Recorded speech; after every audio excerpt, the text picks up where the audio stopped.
My father called it a family meeting. He held it at Grandma Ruth's kitchen table, in Grandma Ruth's house, to announce what he planned to do with Grandma Ruth's life. He did not ask her first. "Listen," he said, standing at the head of the table because Vincent Sutton never delivered news sitting down. "I've looked into Sunrise Gardens. Good facility, clean rooms, full-time staff. They have a waiting list, but I pulled some strings." He paused like he expected applause. "She can move in by the 15th. She. Not Mum. Not Ruth. She. Like Grandma was a sofa he was donating to Goodwill. I could smell the coffee going cold on the table. Nobody had touched the mugs. My brother Connor leaned against the doorframe scrolling his phone, 34 years old in pharmaceutical sales. And he could not be bothered to sit at his own grandmother's table. Grandma Ruth sat in the corner chair with her handbag on her lap, both hands wrapped around it like she was holding something precious. 83 years old. Back straight. Eyes on her tea, not a single word yet, and I sat in the fourth chair. My mother's old seat. Lisa Sutton had been gone 17 years and nobody else claimed it. My name is Amber Sutton. I was 31. I worked part-time as an accountant at a small firm in Raleigh. Or at least, that is what my father believed. That morning, I had gotten a text from Ruth at 6:15. 4 words. "Today is the day. Mated." I knew what that meant. I had known for a week, and I had already made the call that would change everything. It just had not landed yet. "She can't live alone anymore." My father continued, counting reasons on his fingers. The fall 3 weeks ago. The front door she forgot to lock. The stove left on that Thursday in September. He called them safety concerns. His voice had that rehearsed weight to it. The kind of gravity a man puts on when he has already decided and wants you to think he struggled. "She's sitting right here," I said. "You could ask her." He did not look at me. "This isn't a discussion, Amber. I've made the decision." Grandma Ruth lifted her mug. She took a slow sip and set it down without looking up. "You've made the decision," she said. Her voice was level and unhurried, like she was reading a receipt out loud, "about my house that I paid off in 1997. Mom, we've talked about this." My father waved one hand, the way he always did when someone said something he had not planned for. "I'll handle the legal conservatory." Ruth did not blink. "A conservatory is where you grow plants, Vincent." She let half a second pass. "Though I suppose you are trying to grow money from my garden." Connor snorted from the doorway, then caught himself. My father's neck turned red from the collar up. He did not correct himself. He did not know the right word was conservatorship.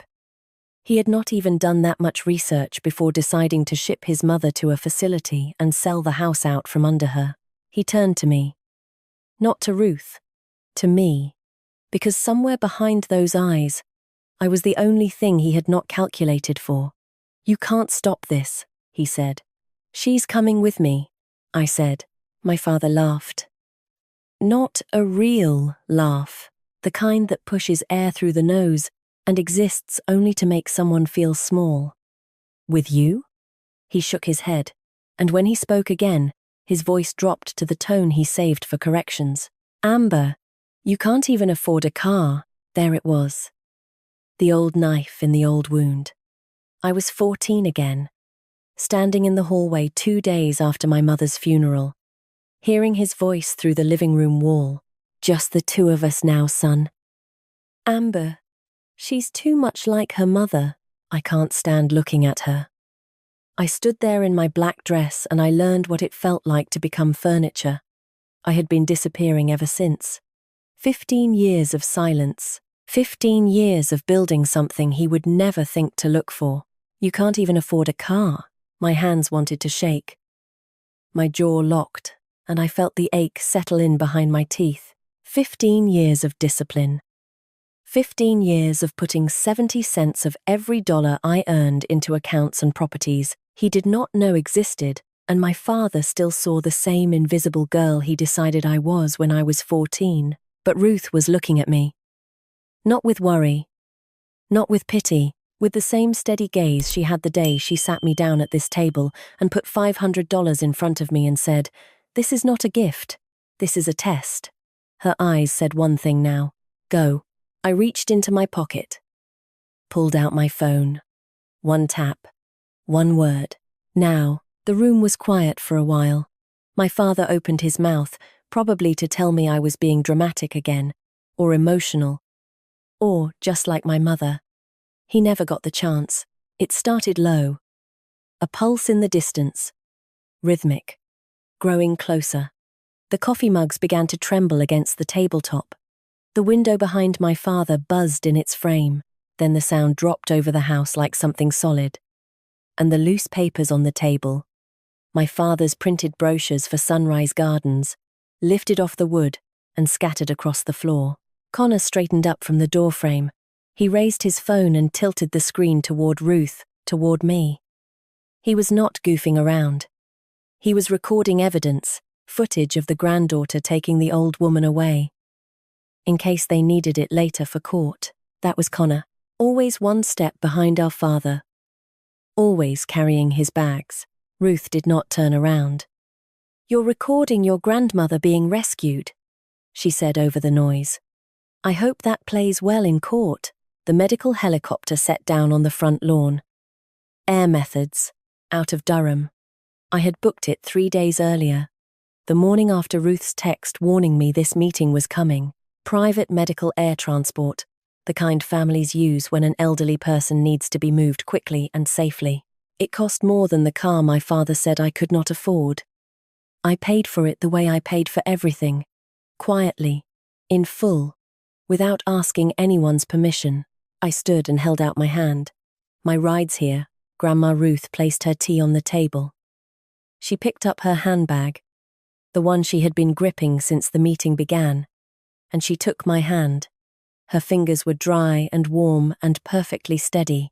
My father stood in the middle of the kitchen with his mouth half open and no words coming out. For the first time in my 31 years, Vincent Sutton had nothing to say. No orders. No corrections. No list of reasons I was wrong. He just stood there and watched his mother walk out of the house he had already mentally sold, holding the hand of the daughter he had already mentally erased. We stepped through the screen door and the rotor wash bent the grass flat and pulled at our clothes. I helped Ruth into the cabin the way she once helped me into her old Buick the day she drove 6 hours to make sure I did not end up in foster care after my mother died. The helicopter lifted. Through the window I could see my father on the porch, phone already pressed to his ear. I could not hear the words over the engine, but I knew what he was saying. I had known he would say it before I ever picked up my own phone. "Get me a lawyer." He thought this was the beginning of a fight. He had no idea it was the end of one. Ruth had made sure of that 14 months ago. I just did not know it yet. My apartment smelled like dish soap and nothing else. 1 bedroom, 1 bathroom. A kitchen so narrow 2 people had to turn sideways to pass each other. The couch was from a thrift store on Capitol Boulevard. The coffee table had a water ring I kept meaning to sand out. There were no paintings on the walls, no plants on the windowsill, nothing that said a person with $2.3 million in assets lived here. Ruth stood in the doorway and looked around the way she always did when she visited, slow and careful, like she was checking to make sure I had not accidentally revealed myself. "You still live like a college student," she said. "No one looks twice at a college student." She made a small sound that might have been approval and settled onto the couch with her handbag still in her lap. She had not let go of it once since we left her house. I made her a cup of Earl Grey in the one nice mug I owned, set it on the coffee table, and sat across from her on the floor because I only had one chair and she was using the couch. This was my life. Part-time accountant at a small firm off Glenwood Avenue. That was the story I gave my father, my brother, anyone who asked. It was true in the way that a window is true. You could see through it, but you could not see everything. Behind the window there were 3 rental properties held under an LLC registered to a name that was not quite mine. There was a brokerage account I had been feeding since I was 16 years old. There was a portfolio built on index funds, dividend stocks, and the rent checks that came in on the first of every month from tenants who had never heard of Amber Sutton. I had put every spare dollar I earned into that portfolio for 15 years. Wages from the accounting firm, freelance bookkeeping on weekends, math tutoring in college, $25 an hour, cash, no receipts. I lived on 30 cents of every dollar and invested the rest. No vacations, no new car, no clothes that were not from Target or Old Navy. Ruth called it discipline. I called it the only way I knew how to survive without anyone being able to touch me. On my wrist I wore a Casio watch that cost $20. Ruth gave it to me the day I turned 18, so you never lose track of time or money, she said. I had worn it every day since. It was the only piece of jewelry I owned, and it kept better time than anything my brother ever leased. Ruth sipped her tea and watched me over the rim. She knew what was coming. We both did. My father was not the kind of man who lost a round and walked away. He was the kind of man who lost a round and hired someone to change the rules. The helicopter had bought us time. It had not bought us safety. That evening, after I made us scrambled eggs and toast because my refrigerator held exactly those two things, Ruth and I sat at the kitchen table. She had her phone out. I could see the green glow of her Fidelity app on the screen, the same one she checked every morning before breakfast. Apple is up 2% today, she said. The way someone else might say the weather looks nice. I nodded. I was used to it. My grandmother had worked as a secretary at Merrill Lynch in Raleigh from 1972 to 1998. She could read a balance sheet faster than most people could read a menu. The market was her morning paper. It always had been. She set her phone down and looked at me.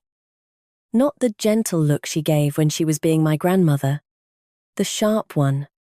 The one she saved for when she was being my teacher. Do you remember the day I gave you $500? I remembered. I was 16. This same kind of table, except it was her kitchen, her house, and the papers spread out were not bills. They were printed pages from a company filing, Apple Incorporated. The annual report. The kind of document most adults never bother to read. Ruth had highlighted 3 sections in yellow and circled a number in the margin. She put the cash in front of me. $500 bills. Crisp. Fanned across the table like a hand of cards. This is not a birthday present, she said.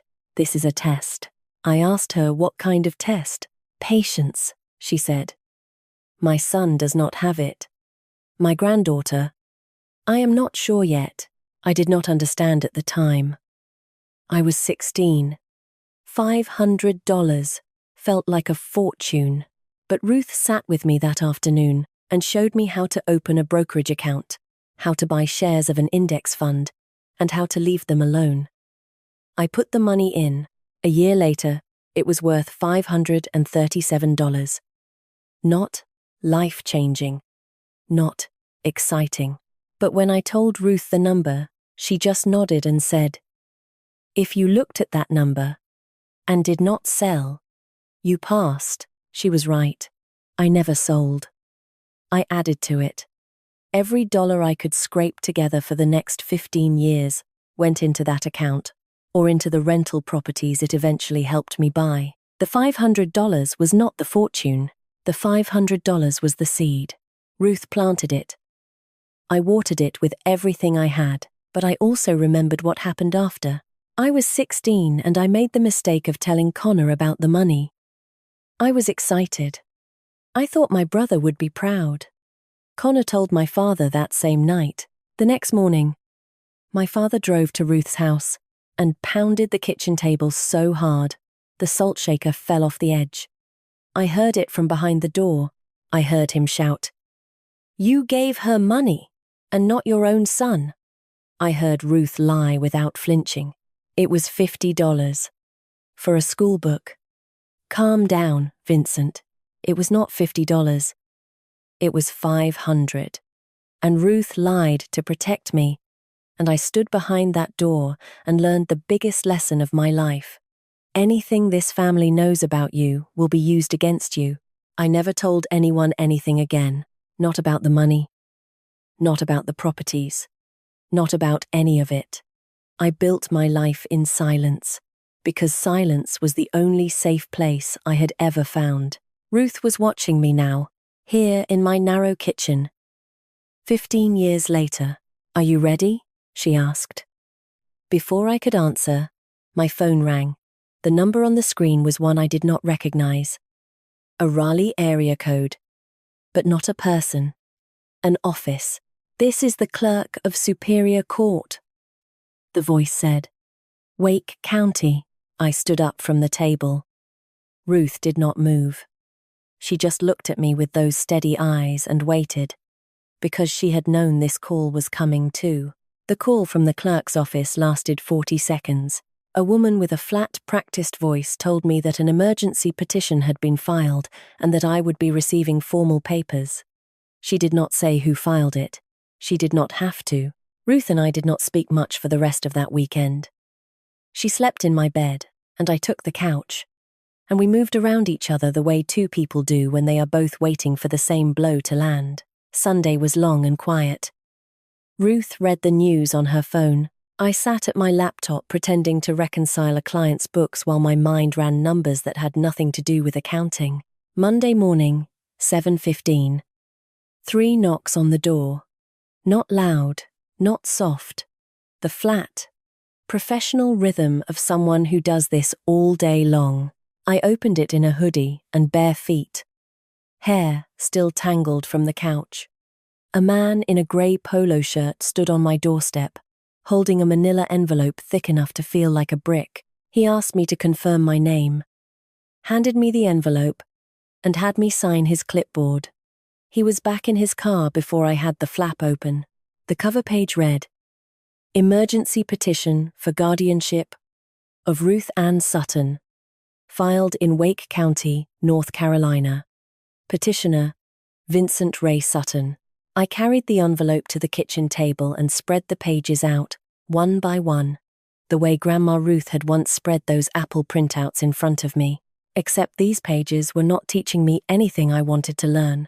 The petition stated that my grandmother exhibited signs of cognitive decline, that she was vulnerable to financial exploitation by third parties, that she was unable to manage her personal and financial affairs, and required a court-appointed guardian to protect her well-being and her estate. I read that line again. Financial exploitation by third parties. Third parties. He meant me. My father was standing in front of a judge, on paper at least, and pointing his finger at the one person who had actually been taking care of his mother, and calling her the threat. My hands were shaking, but not from fear. 14 months. My father had not visited Ruth in 14 months, had not called on her birthday, had not checked on her after the fall, had not driven the 20 minutes from his house to hers to see if she was eating, sleeping, breathing. And now he stood behind a lawyer and a petition and the words safety concerns. And he wanted a judge to hand him the keys to her life. Ruth came out of the bedroom in her robe and slippers. She looked at the papers on the table, and her expression did not change. Not surprise, not confusion, just a quiet confirmation of something she had already calculated. He's faster than I thought, she said. You knew he would do this? She picked up her mug from the counter and poured the tea I had made for her 20 minutes ago. She took a sip before she answered. I have known for 14 months. She said it the same way she said Apple is up 2%. Like it was data, not emotion. Like it was a number on a chart she had been watching move in one direction for a very long time. Go see Neil, she said. He will explain everything. Neil Pratt lived next door to Ruth's house, the house we had flown out of 2 days ago. 78 years old, retired attorney, estate law.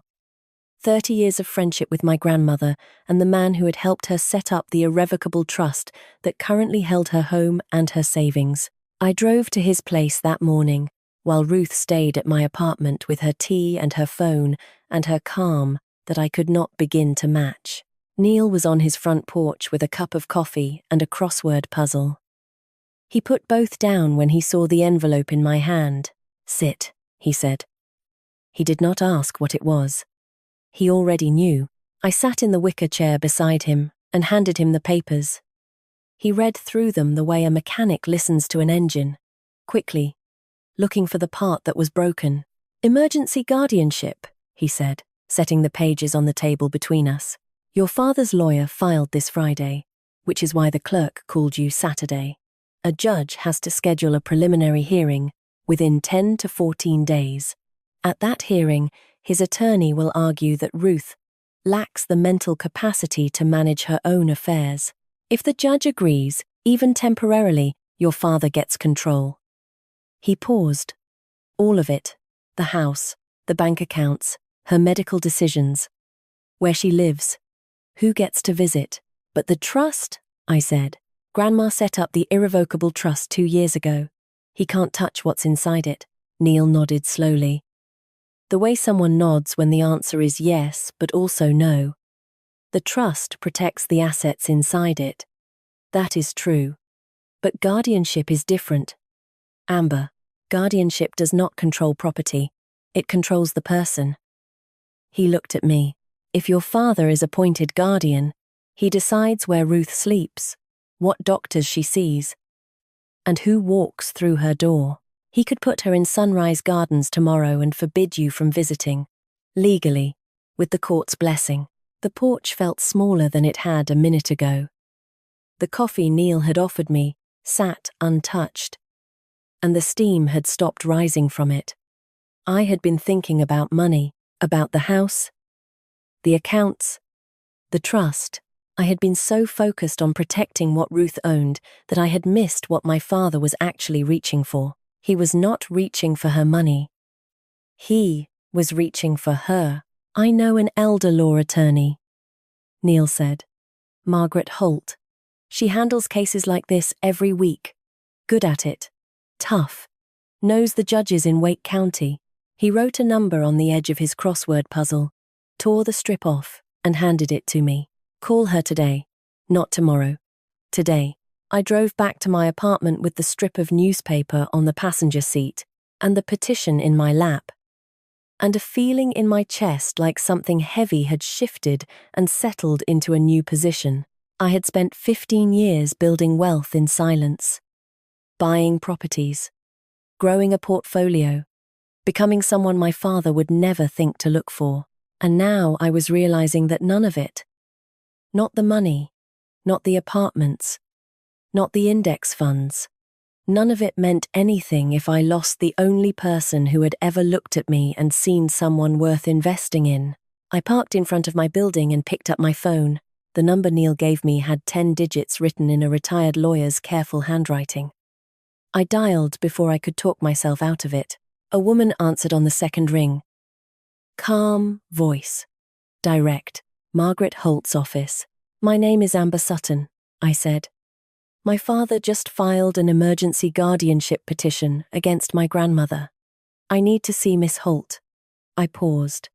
Today, Margaret Holt did not waste time on small talk. She met me that Wednesday in a second-floor office on Hillsborough Street, with a window that looked out on nothing in particular, a desk covered in folders, and a handshake that lasted exactly 1 second. Mid-40s, short hair, reading glasses on a chain around her neck. She had the look of a woman who had heard every sad story in Wake County and had stopped being surprised by any of them. I brought the trust document, the power of attorney, and the petition. She read all three without speaking, turning pages the way Ruth turned stock reports. Fast, but missing nothing. When she finished, she took off her glasses and set them on the desk. The trust is solid, she said. Irrevocable. Your grandmother transferred the house and her savings accounts into it 2 years ago, and you are the named trustee. Your father cannot touch what is inside that trust. That part is good. I waited for the other part. The power of attorney is also valid. Durable, signed, notarized, witnessed. It gives you authority over her financial and medical decisions if she becomes unable to make them herself. She tapped the petition with one finger.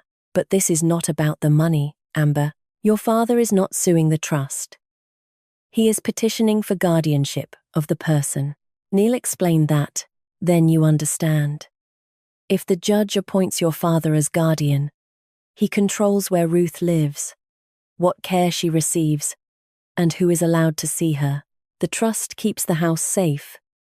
Guardianship does not care about the house. It cares about the woman. She leaned back in her chair. If your grandmother is as sharp as you say she is, we are in a strong position. But his lawyer is going to dig. Medical records, witness statements, any note from any doctor visit that mentions confusion, memory loss, disorientation, anything. She looked at me. Is there anything like that? I thought about the fall 3 weeks ago, Ruth slipping on the back porch steps, the ambulance ride, the emergency room. I had not been there that night. My father knew about the fall, but he never told me. I found out from Ruth herself, 2 days later, in a text that read, "Fell on the steps, bruised my hip. Do not worry about it." She went to the ER after the fall, I said. There might be notes. Margaret nodded once. Then his attorney already has them. Or he will by next week. We need to be ready for whatever is in that file. She picked up her pen. Preliminary hearing is 10 days out.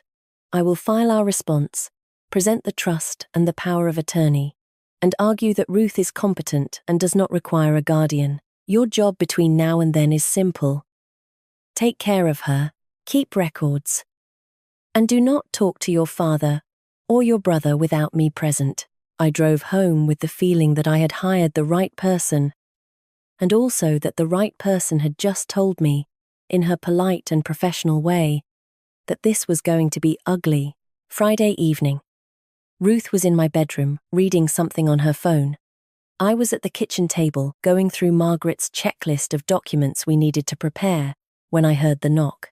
Not the professional 3-count of a process server. This was a loose, casual knock. The kind that says, "I come in peace," even when the person behind it does not. I opened the door and Connor was standing there holding a pizza box. Pepperoni. The same order he used to bring to Grandma's house when we were kids. And he still pretended to like spending time with family. "Can I come in?" he said. I stepped aside. He walked past me and set the pizza on the counter like he was dropping off a delivery. He did not sit down. He leaned against the refrigerator with his arms crossed, and for a moment he looked so much like our father that something turned in my stomach. "Come on, Amber," he said. His voice had that easy, practiced warmth he used on his pharmaceutical clients. "You know Dad's right. Grandma can't live alone. She fell 3 weeks ago," I said. "You didn't visit. I've been busy." "You've been busy." For 17 years, Connor shifted his weight. He uncrossed his arms, then crossed them again. "This isn't about the past," he said. "This is about what is best for Grandma. What is best for Grandma is not being shipped to Sunrise Gardens so Dad can sell her house. That is not what this is about." "How much did he promise you, Connor?" I said it calmly. The same way Ruth would have said it. Flat, no heat, just the question. "Half?" His hand was halfway to the pizza box. I watched his fingers stop. Grease on the cardboard, the smell of pepperoni thick between us. He put his hand down and did not pick up a slice. He did not answer. I counted the silence. 1 second, 2, 3, long enough. "You could have called any year," I said. "Any birthday. You didn't. And now you're here with pizza because Dad promised you $140,000. Connor looked at me. For a second I thought I saw something in his face. Some flicker of the brother who once shared his Halloween candy with me without being asked. The boy who sat next to me in the back seat when Mum drove us to school and let me pick the radio station. But it passed. Whatever it was, it passed. "You're going to lose," he said quietly. "Dad already has the lawyer. He already has the petition. You're one person, Amber. So is Grandma," I said. "And she's the one who matters." Connor straightened up. He walked to the door without touching the pizza. Without turning around, he opened it, stepped out, and pulled it closed behind him. Not a slam.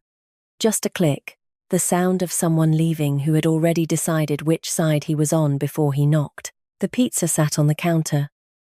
The box was warm. The grease had started to seep through the cardboard and stain the laminate underneath. I stood in my kitchen alone and stared at it for a long time. I did not eat it. From the bedroom, I heard Ruth's voice. Quiet. Steady. He was always going to choose Vincent, she said. Even when he was a boy, I picked up the pizza box, walked it to the trash can, and dropped it in. Then I sat down at the table and went back to Margaret's checklist. There was nothing left to hope for from my brother. There was only what I could prepare. An hour later, my phone buzzed. A forwarded screenshot from a number I did not have saved. Sent to me by Margaret Holt with a single line of commentary. His brother texted your father from the car. The screenshot was Connor's message to Vince. 5 words. She knows about the money. She knows everything. I stared at it. Then I closed the phone and opened my laptop. If they were going to fight as a team, I needed to be ready to fight alone. I had been doing that my whole life. The only difference now was that I had paperwork. The Wake County Courthouse smelled like floor wax and recycled air. Fluorescent lights hummed overhead. The flat, constant buzz of a building that processed people's worst days on a schedule. I had been inside courthouses before. Twice, both times to file property documents for my rental units. Those visits felt clean and routine. This one did not. Margaret walked beside me through the hallway, heels clicking on linoleum. Ruth was on my other side. Wearing a green cardigan she had picked out that morning with the kind of care most people reserve for church. Her back was straight. Her handbag was in the crook of her arm. She looked like a woman going to a board meeting. Not a woman going to find out whether a judge would let her son take away her freedom. We entered the hearing room and took our seats on the right side of the aisle. Small room. No jury box. One judge's bench at the front. An American flag in the corner. And 2 long tables facing the bench, the kind of room where family matters got decided in 45 minutes, while the next case waited in the hallway. My father was already seated on the left side. He wore a navy blazer I had never seen before, the kind a man buys when he wants a courtroom to take him seriously. His lawyer sat next to him. Greg Hollister, dark suit, silver watch. A leather briefcase that probably cost more than my couch. Margaret had warned me about him. Aggressive reputation. Good at making reasonable things sound suspicious. Connor sat in the row behind them. One leg bouncing. Phone face down on his thigh. He did not look at me. He did not look at Ruth. He looked at the flag in the corner like it was the most interesting thing in the room. The judge entered. A woman in her 50s with short grey hair and reading glasses. She sat, opened a folder, and began. Margaret went first. She stood and spoke the way she did everything. Directly and without decoration. She presented the irrevocable trust, executed 2 years ago. Naming me as trustee, she presented the durable power of attorney. Signed, notarized, and witnessed, giving me authority over Ruth's financial and medical decisions. She gestured toward Ruth, seated beside me, back straight, eyes clear. Mrs. Sutton is 83 years old, Your Honor. She lives independently. She manages her own household. She maintains an active investment portfolio. She has designated her granddaughter, Amber Sutton, as both her trustee and her power of attorney. Freely, and with full understanding, there is no basis for this petition. The judge turned to Hollister. Counsel, what evidence of incapacity are you presenting? Hollister stood. He buttoned his jacket the way men do when they want the room to wait for them. Your Honor, Mrs. Sutton was admitted to the emergency room 4 weeks ago, after a fall at her home. The attending physician's notes described the patient as, and I quote, appearing confused upon admission. He let that sit for a moment. Additionally, Mr. Sutton reports that his mother has forgotten to lock her front door on at least 2 occasions and has left her stove unattended. She is 83 years old, living alone, with no daily assistance. These are not signs of independence. These are warning signs. Margaret did not flinch. She had expected the medical record. She had told me to expect it too. The judge looked at the trust document again. Then, at Hollister. This trust was executed 2 years ago. If you believed Mrs. Sutton lacked the capacity to manage her affairs, why was no concern raised at that time? Hollister did not miss a beat. Because we only recently became aware of the trust's existence, Your Honor. He turned slightly, just enough that his voice carried across the room, and that is precisely the concern. He paused. Then he changed direction, and I felt the temperature shift before he said a word. Your Honor, we would like to raise the question of undue influence. Hollister looked at me. Not a glance. A full, deliberate look, the kind a man gives when he wants a room to follow his eyes. Miss Sutton has a personal investment portfolio valued at approximately $2.3 million. The room changed. I could hear it. The clerk stopped typing. The judge's pen paused above her notepad. Even the fluorescent buzz seemed to pull back, like the building itself was listening. A 31-year-old woman with $2.3 million in assets. Hollister continued, convinces an 83-year-old woman to transfer her entire estate into a trust, naming that 31-year-old as sole trustee. He spread his hands. Your Honor, we are not saying the trust is forged.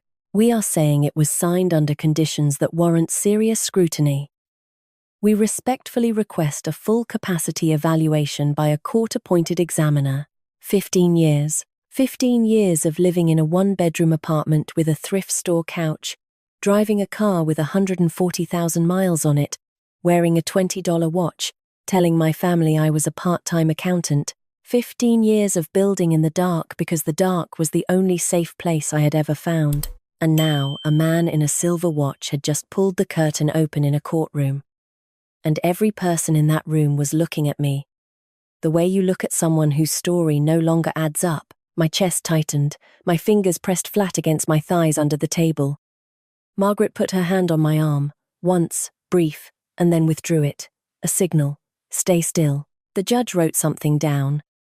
She looked at the trust document, then at me, then at Ruth. I am ordering a full neuropsychological evaluation of Mrs. Sutton by a court-appointed examiner, she said. The evaluation is to be completed and submitted within 2 weeks. A follow-up hearing will be scheduled 3 weeks from today. She closed the folder. The gavel came down once, sharp and dry. Margaret began packing her papers. Ruth sat perfectly still, both hands on her handbag. She had not spoken a single word during the entire hearing. She had not needed to. Her posture, her eyes, her presence had done more than any testimony could. But the judge had ordered the evaluation anyway, and that meant one thing. The trust had held. The money was safe, but my father's lawyer had found a new door, and he had kicked it wide open. We stood. My father and Hollister were already moving toward the exit. As he passed my row, my father slowed. He did not stop. He leaned in, just close enough for me to hear. And his voice was low and unhurried. Should have stayed quiet, Amber, he said. That's what you're good at. He walked out. Connor followed without a word. The hearing room door swung shut behind them, and the sound echoed off the linoleum and the cinder block walls and the flag that nobody in that room had been looking at. I stood there, with my hands flat on the table and my jaw locked, and my father's words settling into the same groove they had worn into me since I was 14 years old. The quiet one. Stay quiet. That is what you are good at. Ruth touched my elbow. She did not say anything comforting. She did not tell me it would be fine. She just looked at me with those clear, patient eyes and waited for me to breathe. A court-appointed examiner. 3 weeks. If that evaluation came back with the wrong words in it, everything Margaret had built today would not matter. My father would get a second hearing with fresh ammunition. And this time the judge might not stop at an evaluation. We walked out of the courthouse into the midday sun. The air smelled like cut grass and hot asphalt. Margaret stopped at the top of the steps and turned to me. "That was not a loss," she said. "But it was not a win either. We need your grandmother to pass that evaluation. No bad days, no confusion, nothing they can use." I nodded. Ruth stood beside me, her handbag in the crook of her arm, her face unreadable. She had not spoken since we arrived, but when Margaret walked ahead to her car, Ruth leaned toward me and said 5 words so quietly I almost missed them. "He does not know everything." I looked at her. She did not explain. She just started walking toward my car, slow and steady, the way she did everything, and I followed. Because Ruth had never once in my life told me something that turned out to be wrong. The court-appointed evaluator came to Ruth's house on a Monday morning. Her name was Dr. Kim Park, a neuropsychologist with a clipboard, a soft voice, and a way of watching people that made you feel like every word you said was being weighed on a scale you could not see. Margaret had arranged for the evaluation to be conducted at Ruth's home rather than at an office. "Familiar surroundings," she said. "Less anxiety. Better performance." Ruth did not look anxious. She looked like a woman who had been quizzed before and intended to pass. I was not allowed in the room. Standard procedure. I sat on the back porch with a glass of water and listened through the screen door, while Dr. Park asked Ruth questions. "What is the date today? Who is the current president? Can you count backward from 100 by sevens?" Ruth answered everything. Her voice was clear and steady and carried through the screen without effort. I heard her name the president, name the date, name the day of the week. I heard her count backward. 93, 86, 79. Without hesitation. I heard Dr. Park say "very good" twice, and "that's correct" 3 times, and each time something loosened in my chest just a little. The evaluation lasted 2 hours. Toward the end, I heard the questions shift. Recent events, daily routines, memory of specific dates. "Can you tell me when you had the fall?" Dr. Park asked. A pause. Not a long one, but long enough for me to set down my glass. "Last week," Ruth said. "No. Wait." Another pause. "I am not sure of the exact date. The fall had been 5 weeks ago, not last week." Ruth knew that. She had told me about it herself, with the exact date, 2 days after it happened. But she was tired. 2 hours of testing, and the date had slipped, just for a second, just long enough for Dr. Park to write something down. I heard the pen move on the clipboard. I heard Dr. Park say "that's fine" in a tone that was carefully neutral. The kind of tone professionals use when they do not want to give anything away. When the evaluation ended, Ruth came out to the porch. She walked past me without speaking and sat in her chair. Her hands were in her lap, and they were trembling, but not the way old hands tremble. This was anger. She was furious at herself. "I'm fine," she said. Before I could ask, Dr. Park gathered her papers in the living room. She met me at the front door and shook my hand. "The report will be submitted to the court within 5 business days," she said. Her face gave me nothing. Her voice gave me nothing. She got into her car and drove away. And I stood on the porch and tried to read the future in the way she had not looked at me when she said goodbye. The report arrived on Margaret's desk 9 days later. She called me in. I could tell from the way she said my name on the phone that the news was not clean. "Mrs. Sutton demonstrates adequate cognitive function for daily living." Margaret read aloud, her finger on the page. Then she looked up. However, the evaluation notes mild cognitive decline consistent with age-related changes. The evaluator cannot rule out early-stage impairment. I sat across from her and felt the room narrow. "That does not say she lacks capacity," I said. "No, it does not. But it opens a door, and Hollister is already walking through it." She pulled another document from the folder. "He filed a supplemental brief this morning. with an affidavit from your brother, Connor's affidavit.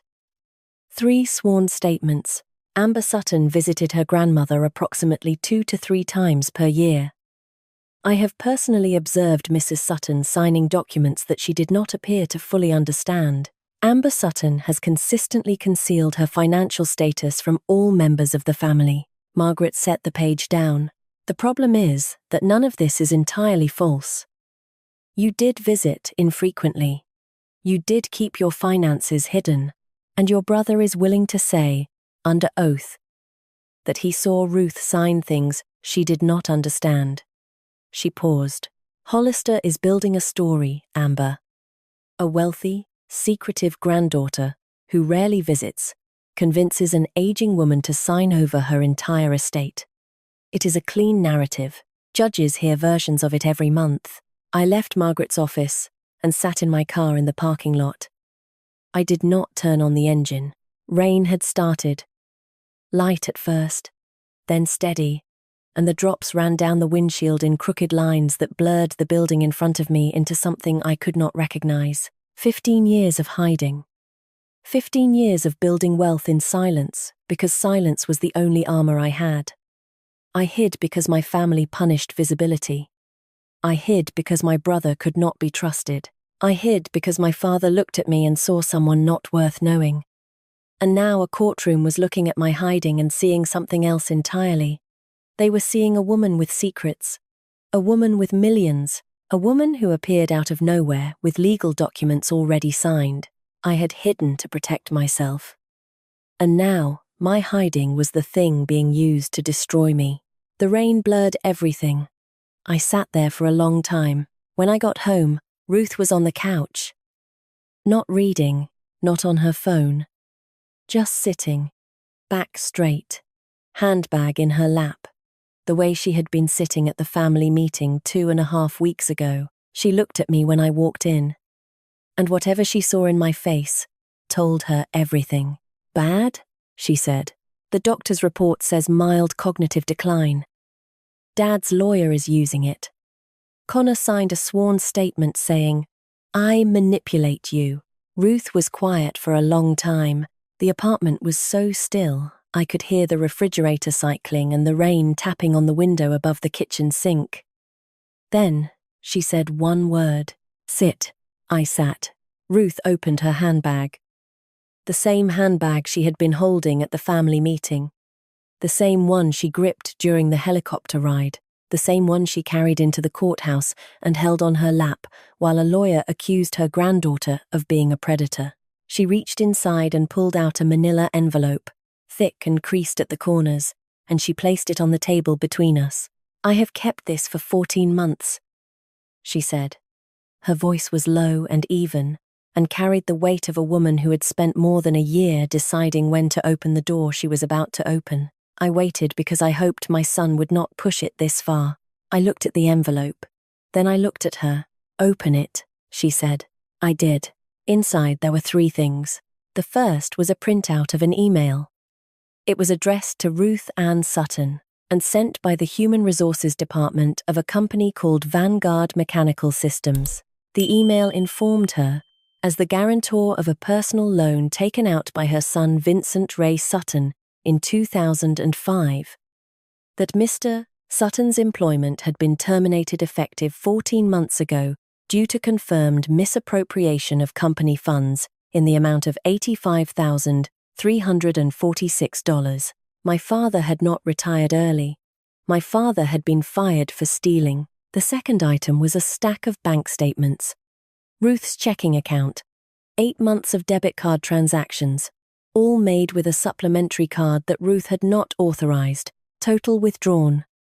$15,200. Small amounts, $200 here, $300 there. The kind of numbers that look like groceries or gas unless you sit down and add them up. My father had been draining her account for the better part of a year. The third item was a single sheet of paper. A power of attorney form, naming Vincent Sutton as Ruth's agent. Dated 4 months ago. 2 months before my own power of attorney was signed, but the signature line for the notary was blank. No seal. No witness. My father had pressured Ruth into signing a document that gave him legal control. And he had done it so hastily that he forgot the one thing that would have made it valid. "Your father did not retire," Ruth said. She was looking at me the way she looked at a balance sheet, with total clarity and no sentiment. "He was fired because he stole from his employer, and he has been stealing from me ever since. The house, the nursing home, the guardianship petition. It was never about my safety, Amber. He needs $280,000 to keep himself out of a courtroom." The papers lay spread across my kitchen table. The email, the statements, the unsigned power of attorney. 3 documents that changed every calculation I had made in the past 3 weeks. I looked at Ruth. "Why didn't you tell me sooner?" She did not look away. "Because I hoped my son was still my son." She paused.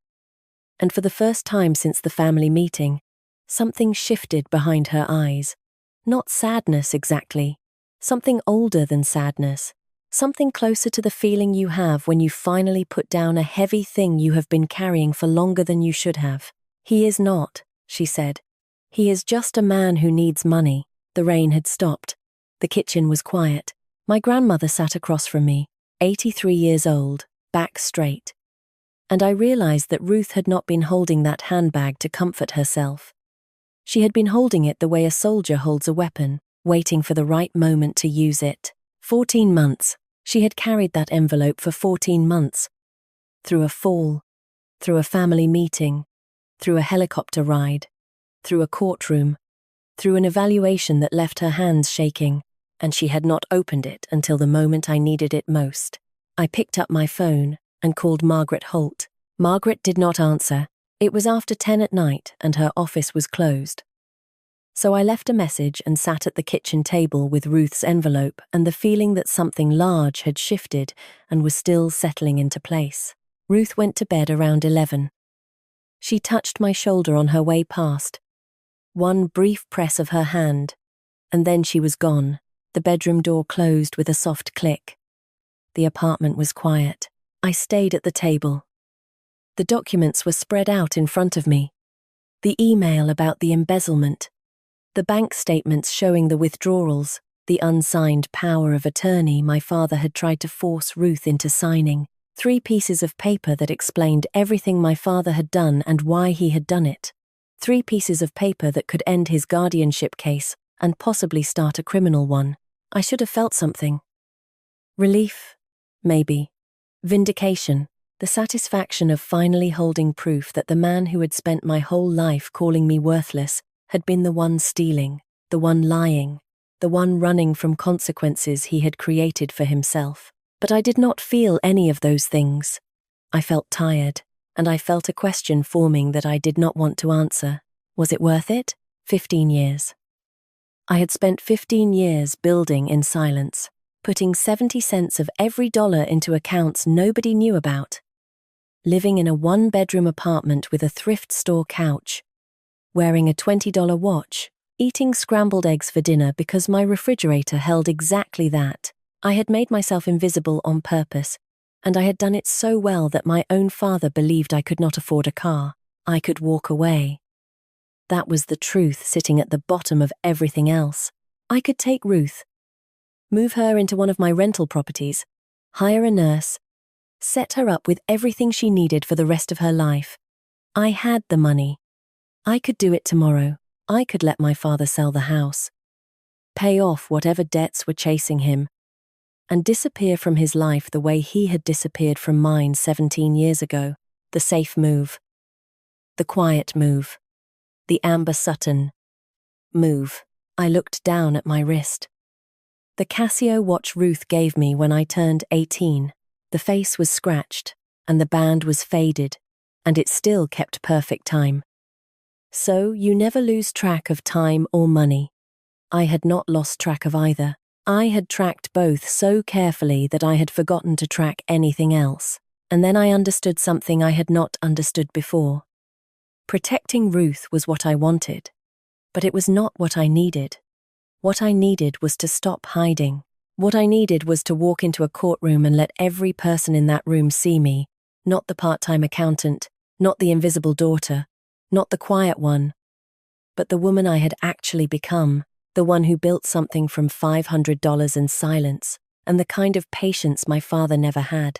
If I walked away, Ruth would be safe. But I would still be hiding, and my father would still believe, for the rest of his life, that I backed down because I was not strong enough to stand up. He would tell that story at every family gathering, every Thanksgiving, every phone call with Connor. She ran. She always runs. She's just like her mother. I was not going to be that story. The documents on the table were not just evidence. They were the end of silence. My father had committed crimes. Real ones. Embezzlement. Financial exploitation of an elderly person. Attempted coercion through an invalid power of attorney. These were not family disagreements. These were things that prosecutors filed charges over. I picked up my phone. 2:17 in the morning. I called Margaret's office and left a voicemail. Margaret, it's Amber Sutton. I have additional evidence. My father was not retired. He was terminated for embezzling $85,000 from his employer. He has been withdrawing money from my grandmother's account without her authorization. And he tried to get her to sign a power of attorney that was never notarized. I paused. Call me back. We need to meet before the hearing. I set the phone down. The kitchen was dark except for the light above the stove. The documents lay on the table like a hand of cards I had not dealt but was now holding. Margaret called back at 7 the next morning. By 9:30, I was in her office with the envelope. And she was reading through the contents with the kind of focus I had only ever seen in Ruth when she studied a quarterly report. When she finished, she set the pages down and looked at me. This is not just a counter to the undue influence claim, she said. This is evidence of elder financial abuse under North Carolina law. The unauthorized debit card withdrawals alone would be enough. Combined with the forged power of attorney and the embezzlement from his employer, your father's petition does not just fail. It collapses. She laid out the plan. At the hearing, she would present the evidence in sequence. First, Ruth's fidelity trading log, 47 transactions over 6 months, all profitable. To demonstrate that Ruth was not a confused old woman being taken advantage of, but a sharp, active investor. Second, the email confirming the embezzlement and termination, to show that my father's true motive for the guardianship petition was not safety, but money. Third, the bank statements showing the unauthorized withdrawals, to prove he had already been exploiting Ruth financially. Fourth, the unsigned power of attorney, to establish a pattern of coercion that predated the court filing. She would also file a report with Adult Protective Services before the hearing. That investigation would proceed on its own track, regardless of the judge's ruling. One more thing, Margaret said. She took off her reading glasses and set them on the desk. You need to be present. Not just in the room. Present. If his lawyer brings up undue influence again, the judge needs to see you. Not the woman who hides. Not the woman who avoids. The woman who shows up. I nodded. I had spent 15 years making sure nobody saw me. Now I needed a courtroom to see everything. The hearing was on a Tuesday. Same room. Same fluorescent lights humming overhead. Same linoleum smell. But I was not the same person who had sat in this room 3 weeks ago and watched a lawyer turn my life savings into an accusation. I wore a blazer. The first time I had ever worn one. Ruth had picked it out at a store near her house. A simple navy one that fit well and did not try too hard. She said I looked like I meant business. I told her I did. Ruth sat beside me in her green cardigan, handbag on her lap. Margaret was on my other side. Folders stacked. Pen ready. In the row behind us, Neil Pratt sat with his arms folded, there as a character witness for Ruth's competency, if the judge needed one. And in the hallway outside, someone from Adult Protective Services waited with a clipboard and a process to begin. Across the aisle, my father sat with Greg Hollister. He looked confident, but there were dark circles under his eyes that his blazer could not hide. Connor sat behind him, phone face down on his thigh, one leg bouncing. He still had not looked at me. The judge entered. The gavel came down once, a single dry crack that cut through the murmur in the room and left silence behind it. Hollister went first. He stood and spoke with the same practiced confidence as before. Your Honor, Dr. Park's evaluation report confirms cognitive decline in Mrs. Sutton. Miss Sutton, despite her considerable wealth, visited her grandmother only 2 to 3 times per year. We maintain that the trust was executed under undue influence and respectfully ask the court to appoint a guardian to protect Mrs. Sutton's interests. He sat down. Margaret stood. Your Honor, I would like to present 4 exhibits. She opened the first folder.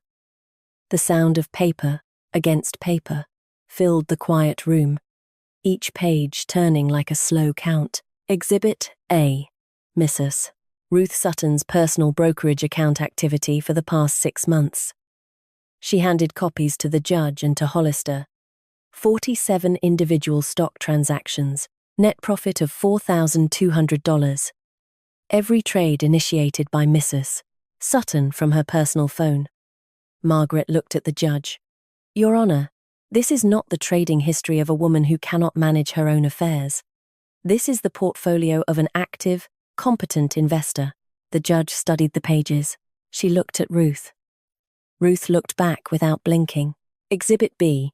Margaret opened the second folder.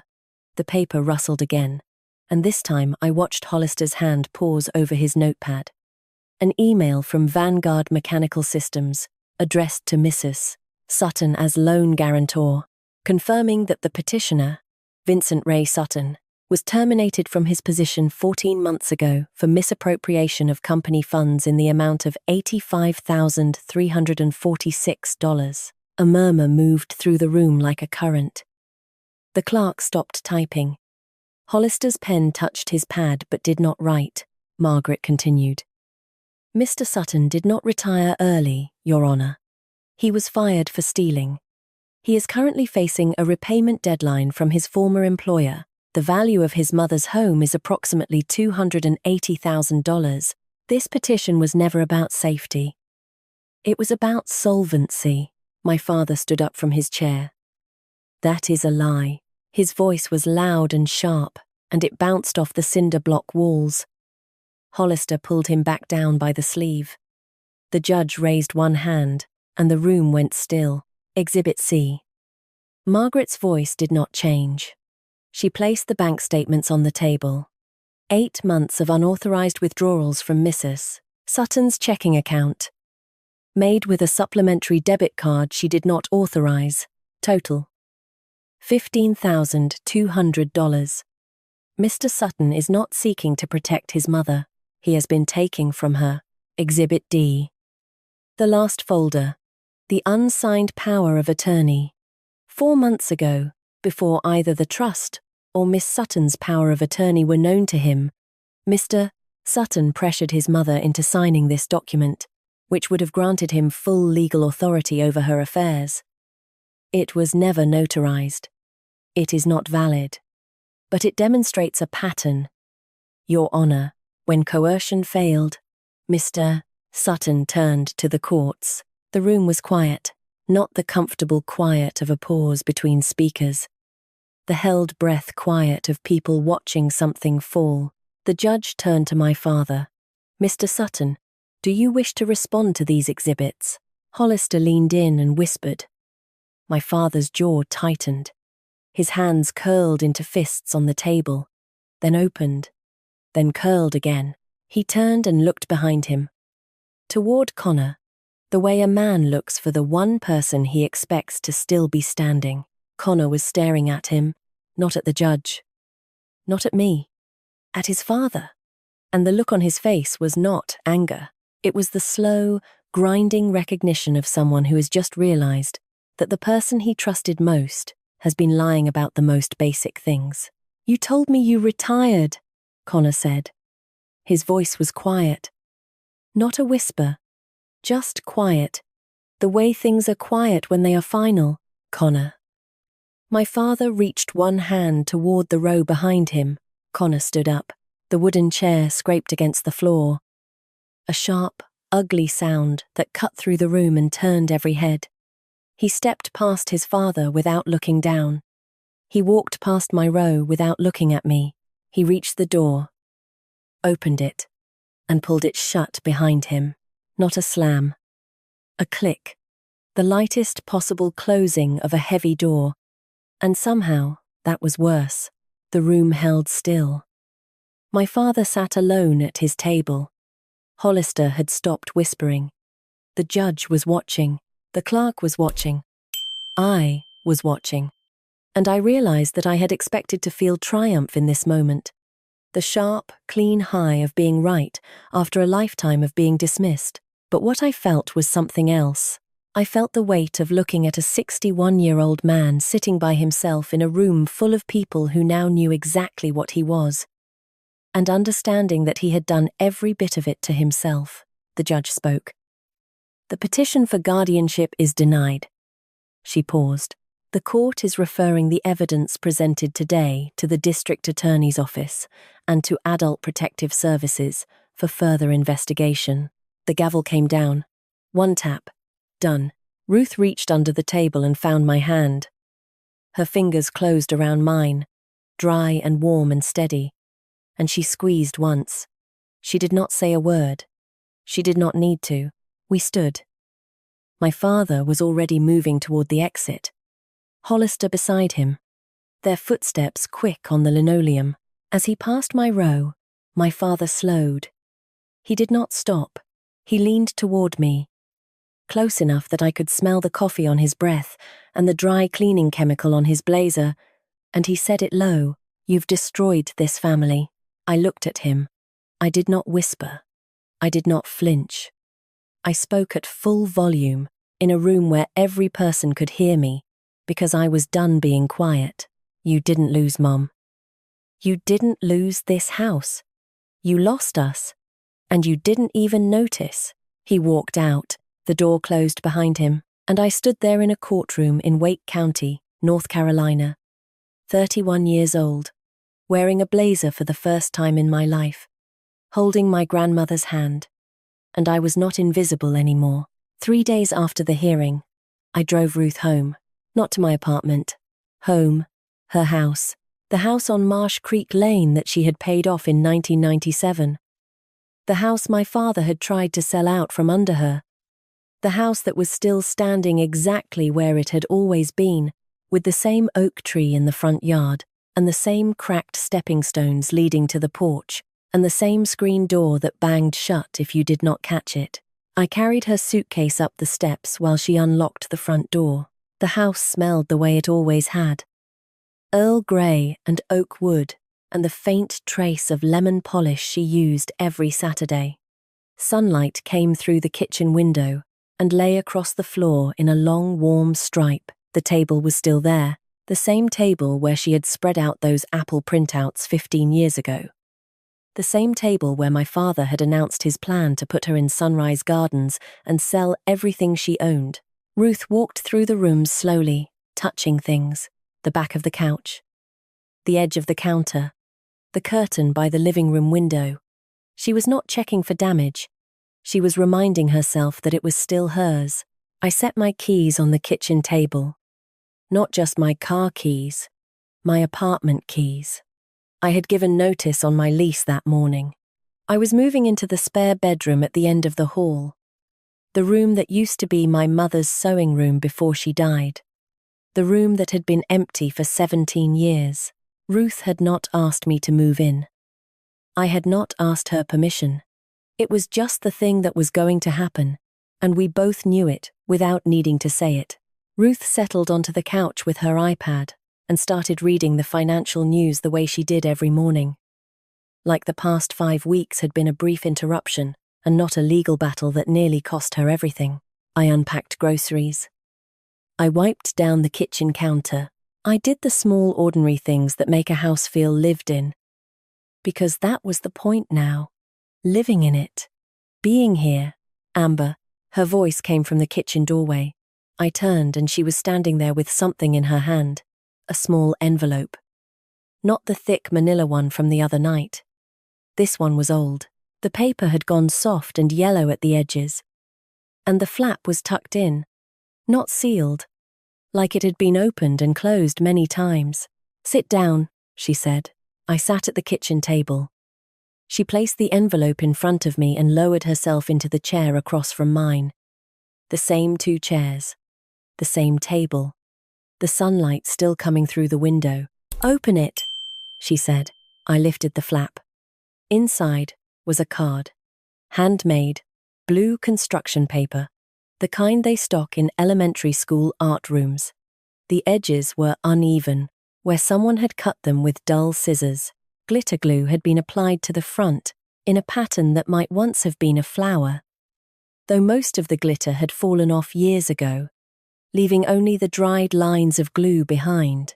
I opened the card. The handwriting inside was mine. Round, careful, the handwriting of a 16-year-old girl who still dotted her lowercase letters with tiny circles. "Happy birthday, Grandma. I will take care of you someday. Love, Amber." I stared at it. I did not remember writing it. I did not remember giving it to her. But the handwriting was mine, and the glue was mine, and the promise was mine. "You wrote that the day I gave you the $500, Ruth said. "Your 16th birthday. You handed me this card before I handed you the money." "I don't remember," I said. "I do." Ruth folded her hands on the table. "I have kept it for 15 years. The kitchen was quiet. The refrigerator hummed. A bird sang somewhere outside the window, high and thin and far away. "Do you know why I chose you?" Ruth said. "It was not because you were smart. My son is smart too. Smart in a different way." She paused, and her eyes held mine, clear and still and unblinking. "I chose you because you wrote that sentence, and you meant it. You were 16 years old, and you made a promise you did not have to make. And then you spent the next 15 years keeping it without anyone asking you to." I looked down at the card. Blue construction paper. Dried glue. A promise written in round, careful letters by a girl who had just lost her mother and did not know yet that she was about to lose her father too. A girl who sat at this table and accepted $500 from her grandmother and did not understand that it was not about the money. It was never about the money. It was about whether she could be trusted with something small and turn it into something that lasted. I did not cry. I just sat there, at the same table, in the same chair, and I took Ruth's hand across the wood.